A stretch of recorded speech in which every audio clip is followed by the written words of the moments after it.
So after 5 years, 3 experimental series, and 69 original videos, the story of Symbolicy has come full circle.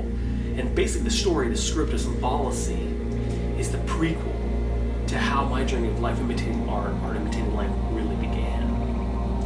And it began by this deep connection, this bond between a young lady and her grandfather. And it's their time that they spend together, and there's deep connection and their powerful message of spirit that will transform the life of many people, including myself.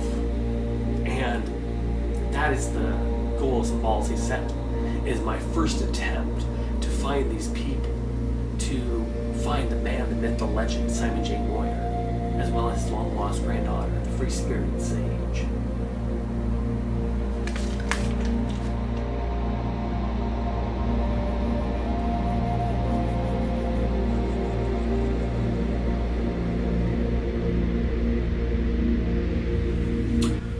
In my first experimental series, Seeing Through the Mystic, the main character was Simon J. Moyer, and although we never see him, it's his actions and words that truly speak to his character.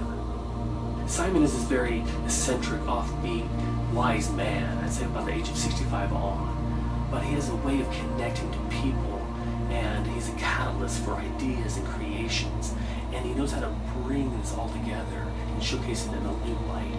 He's an artist of the soul and of this earth.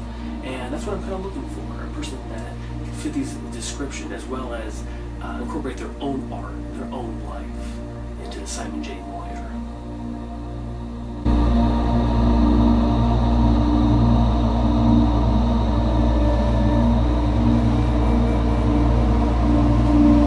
At the end of my Door Symbolicy series, the vision for Symbolicy came to me, and it was told to me by a young lady named Sage, the granddaughter of Simon.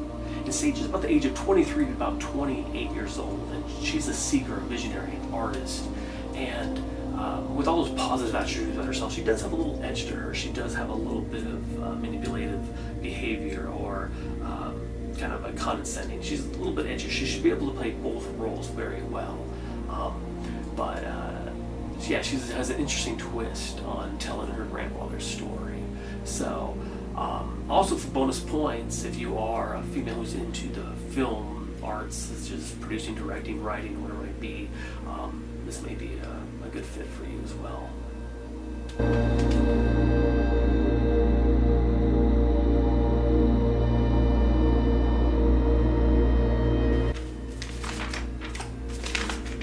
You know, and I really feel that it does start with the main characters. So it's my hopes that I bring these two people together to have this natural kind of deep connection between each other, both on and off screen. And in order to do that, I'm going to take the indoor and outdoor approach. And with the indoors, it's dedicated to exactly what I'm looking for. I'm looking for, a character description, and I'm looking for it from you, right away, off the bat. Here we go. And I'll do that on Facebook, Craigslist, Seattle Call Board, maybe another Northwest Film Forum. And the other approach is the outdoor.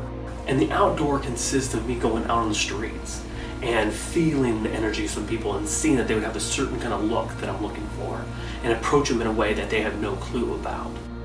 And for me, it'd be kind of interesting to see what kind of combination that I can come up with at the very end.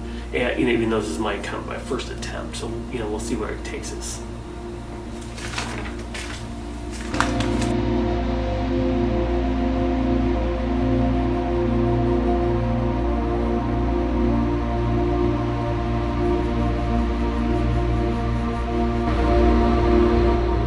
In my first experimental project, Seeing Through the Mystic, I got several disposable cameras and I went around Seattle leaving them for random strangers to come across. And with those cameras, I left a letter explaining what this project's about, but also gives the stranger instructions to take pictures of whatever they want, send it back to me by a certain date, and then I would gather those pictures and create art piece or somehow tell a story.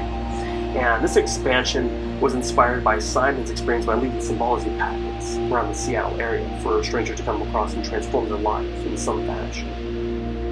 So with a blend of those two ideas and concepts, the goal of Symbolicy 7 expansion is to send out these packets in my random doodles and sketches, whatnot, and then have strangers create art from them, send it back to me, and I will take that art and use them as props for the film Symbolicy.